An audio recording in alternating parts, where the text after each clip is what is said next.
Okay, nahanap na natin yung data nito mga kalikot.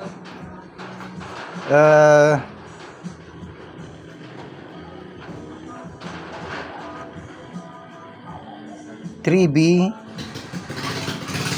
number nito SB3B0.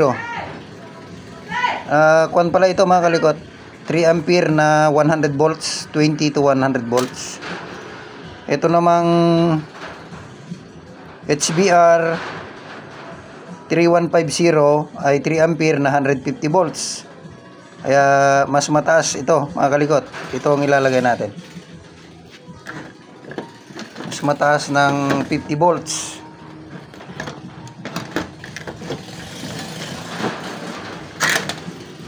Okay. Tingnan lang natin yung kanyang polarity mga kalikot.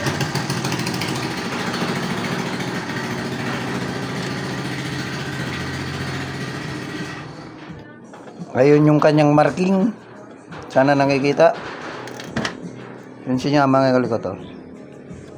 At doon naman yung kanyang koneksyon. Okay. Lalagay lang natin.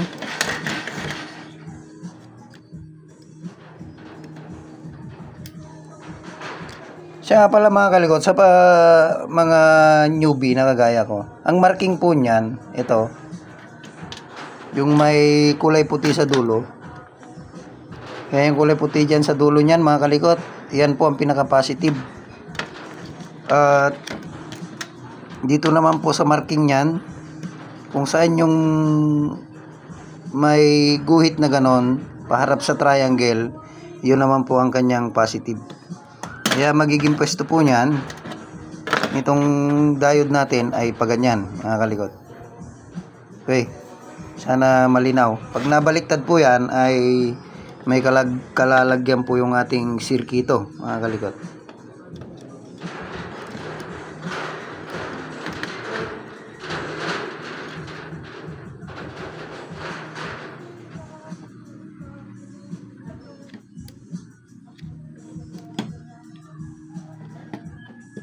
Iyon, hirap talaga pagka mag-isa ka lang. Nagbi-video na, nagre-repair pa. Alright.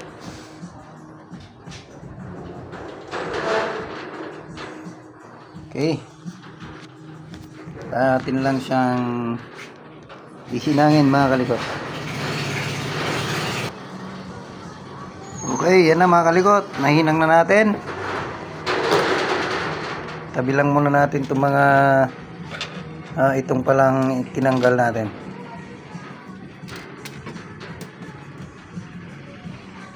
Ngayon muna natin ito.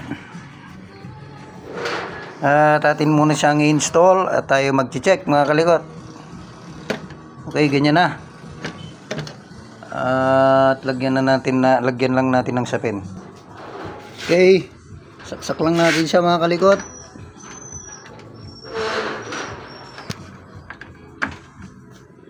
Ayun. At meron na siyang standby. Open lang natin. Bago pala yon. Tukan na lang po natin yung kuan mo na.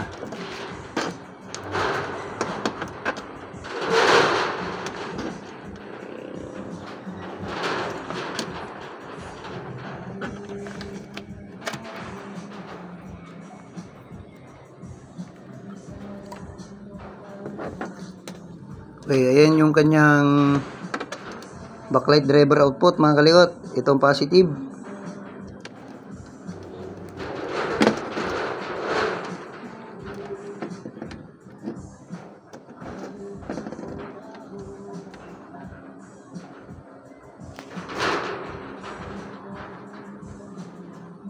Ito yung kanyang positive at dyan naman po yung negative. Okay, tingnan natin kung ilang volts. Yan, 26 pa rin. At atin siyang ipapower mga kalikot. Tignan natin kung gaano kabilis siya magpalit ng voltahe. Ngayong okay na yung kanyang diode.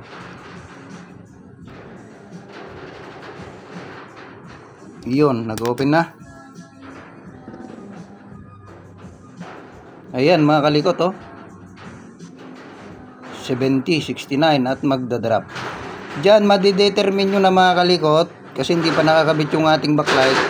Madidetermine nyo dyan kung gumagana yung kanyang backlight driver. Ngayon ibabalik na po natin yung kanyang backlight. Tignan natin kung okay po yung kanyang backlight mga kalikot. At ayan na mga kalikot, naibalik na natin siya sa kanyang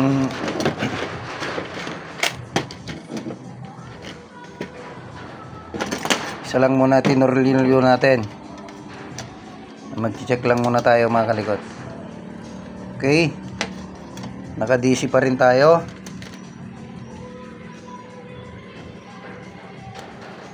At yun ang kanyang positive at yan naman ang kanyang negative. Okay, nakatanggal pa yung saksakan mga kalikot.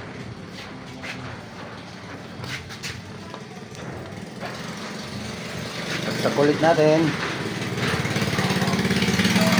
Yan, standby. Power natin siya mga kalikot. Tignan natin kung gaano kabilis. Ayun, 29 na.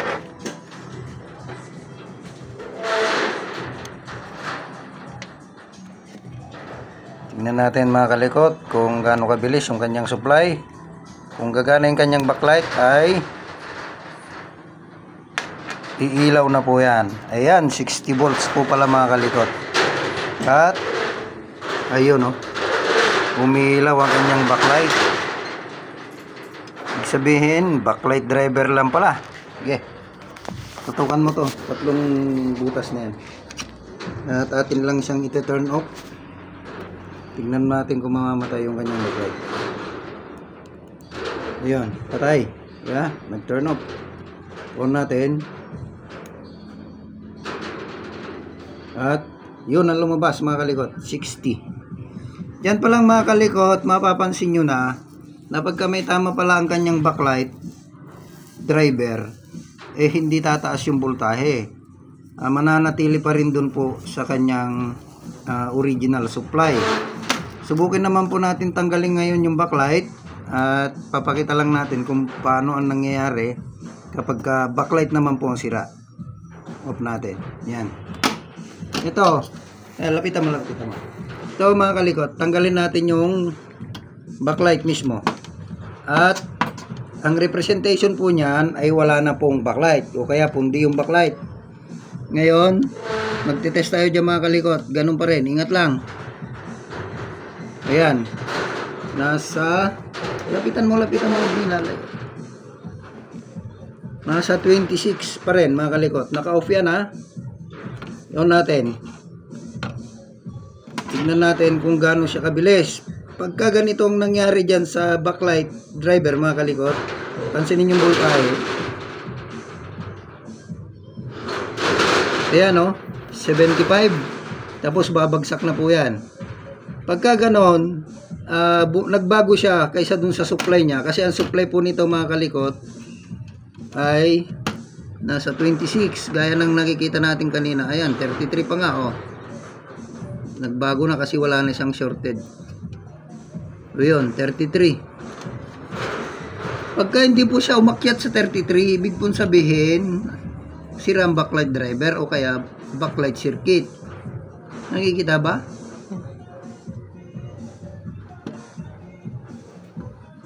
Pero ito mga kalikot, ay umakyat siya. Ayan, 33 oh. Standby voltage niya. Kanina nung hindi pa natin pinapalitan ng diode, hindi po umaakyat ang 33. So yan, standby po pala niya yan, 26. Nagda-drop. Ngayon, pag yung backlight naman ang sira, kanina backlight driver ang sira, ang voltahe lang niya kahit i-power mo at mag-oscillate na sana, hanggang 33 lang po siya. Ngayon, ilawan natin.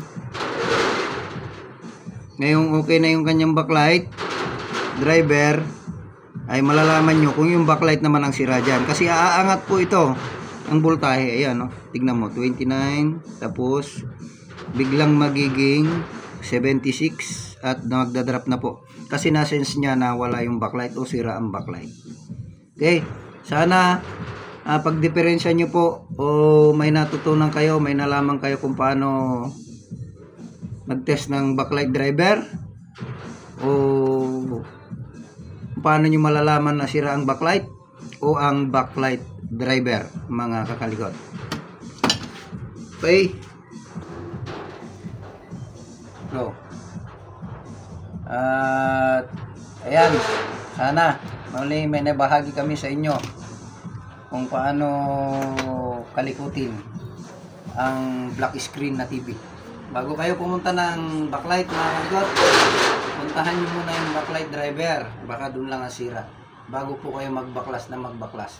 Dito pa lang po sa may circuit board malalaman nyo na kung backlight o backlight driver ang sira. Okay, maraming salamat at magandang araw sa inyo lahat.